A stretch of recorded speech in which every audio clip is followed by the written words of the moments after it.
Imagine you're sitting in a meadow. You're so deeply engrossed that your mind is completely still. There's no distractions. There's no effort. Just purely present, like a burning candle. That is the power called Samadhi. It's the highest state of meditative concentration, but how do you get there? In this video, you're going to learn the biggest obstacle to deep meditation and how to overcome it. Why some meditators get stuck in what's called the illusion of progress. You'll learn the key to making meditation completely effortless. In fact, beyond effortless, it becomes blissful at that point. You will desire it. You'll long for meditation, almost like food. And the final stage, where meditation becomes unbounded or unrestricted. In this video, we'll continue to break down the last 4 stages of the 9 stages of resting the mind that come from the Buddha. You'll learn how to overcome and identify obstacles like dullness, distraction, and elation, subtle agitation. Those 4 kind of go together. In the heart of meditation is the main obstacles. By the end, you'll understand how to progress toward the goal, effortless, unwavering samadhi. So what can you use this for? One of the best purposes that people are using it for in modern life is to overcome anxiety. So I've got a whole course on that. 2, in fact, a beginner course and an advanced course. The beginner course is completely free, and that's linked in the description if you want to check it out. You might want to work on your skills first, but a lot of these methods and this 9 stages is included in that course, so if you want to just start there, then that would make sense too. Section 1. What is Samadhi? Samadhi is the state of complete unification of body, speech, and mind. Your system as a whole, it doesn't waver. It's completely unified and it's steady. It's on point. The body remains still. So the body's actually meditating. A lot of times we think of just the mind as meditating, but the body also meditates. And when you get the body meditation, a lot of times it will bring the mind along with it. That's one of the ideas of yoga, and one of the ideas that a bit sadly has been lost to an extent. In Samadhi, though, your thoughts often cease. They don't not necessarily stop altogether, but they become very slow, and you can generally do what you want with them. They don't overwhelm you. The object of meditation becomes very vivid, very powerful. So in Tibetan Buddhism, Samadhi means touching genuine mental peace, or in traditional Buddhism for that matter.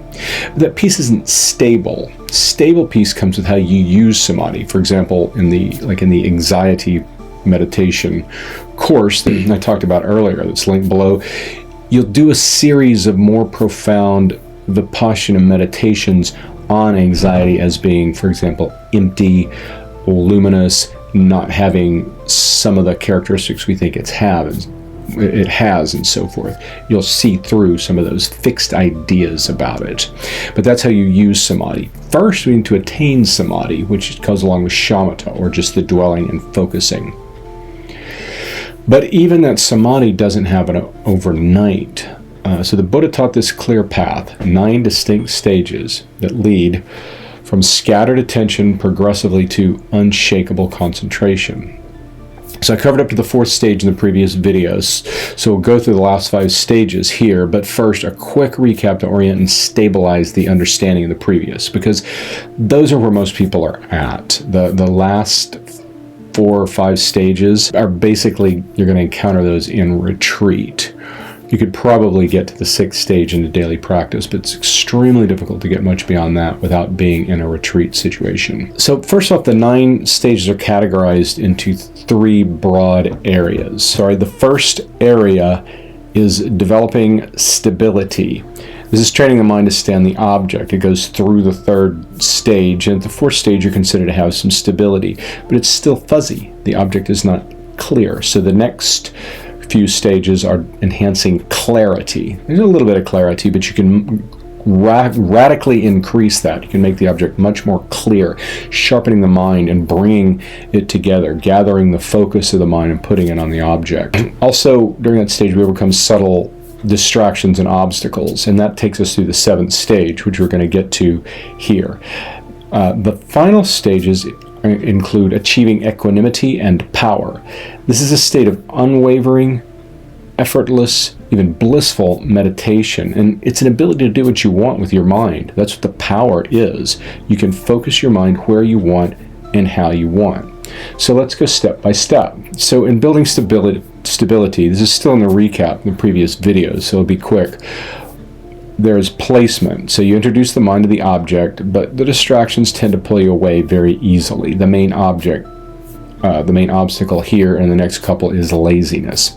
The next one is continuous placement. You can stabilize it for longer, basically. You bring the mind back more quickly, but there's still a lot of wandering thoughts. There's a lot of coarse thoughts and so forth, and you forget the object of meditation. The 3rd stage is repeated placement. Distractions lessen. They're still there, but dullness or agitation begin to creep in a little bit. But mainly it's still, we're dealing a lot with laziness, and then in the 3rd stage, it gets a little more into forgetting the instructions. So those are the 2 obstacles up to the 4th stage. Laziness, forgetting the instruction. The mind keeps drifting, and meditation feels a little frustrating. We can't get to the cushion because who knows what reasons. But we know that if we carved out time, we could make it, even if it's just for a few minutes.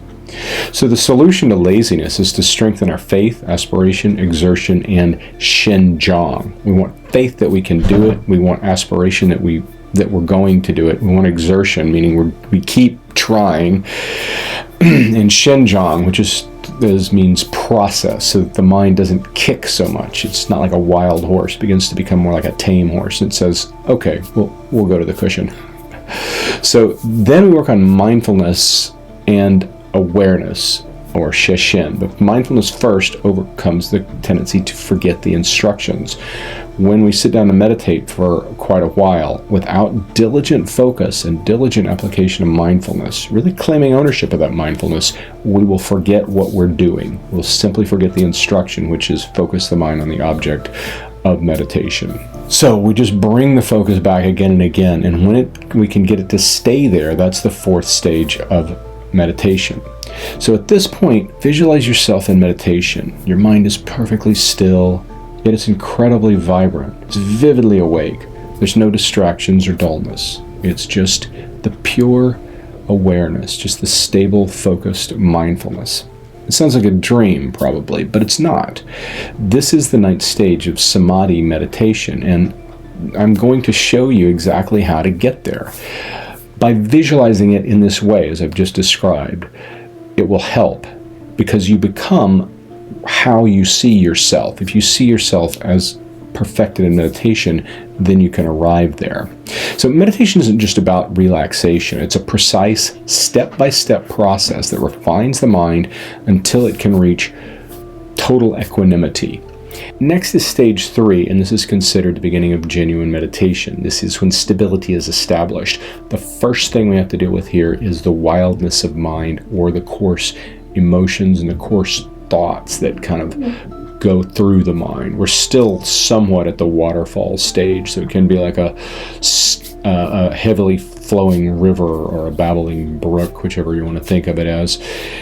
And there's just a lot of thoughts still. There's a lot of wildness of mind. It's not that stable. But the images is of a vulture circling its prey, seeing a dead carcass on the ground and coming down to it. It's a long way away, so it's not that clear, but it never loses focus.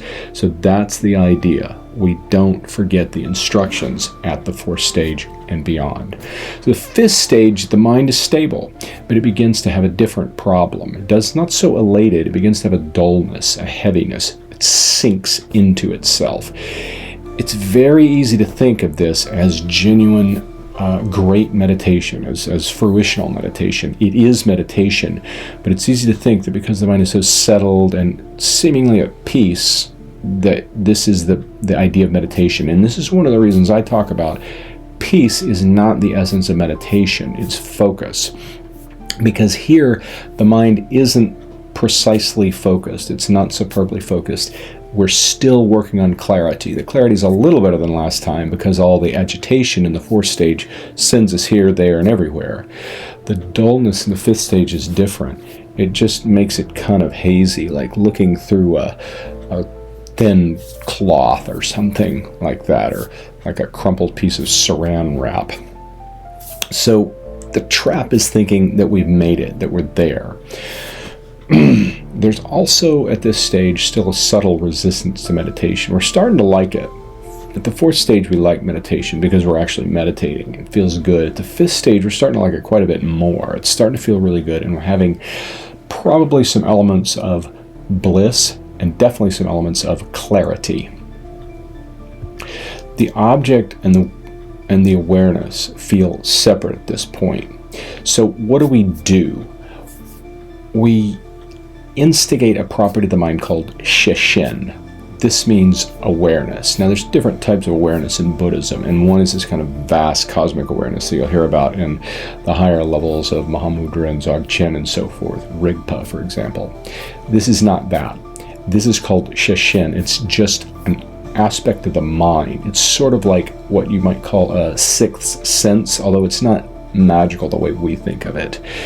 In the Tibetan system, in the Buddhist system in general, actually, there are 6 senses, the 5 that we all agree upon, in a mental sense that is aware of the activities of the mind. This is very important because we're going to use that. It's one of our primary tools that we're going to use to deepen and strengthen our meditation. By using Sheshin to see what's going on in the mind, we see when the mind begins to move away from its focus, just ever so slightly.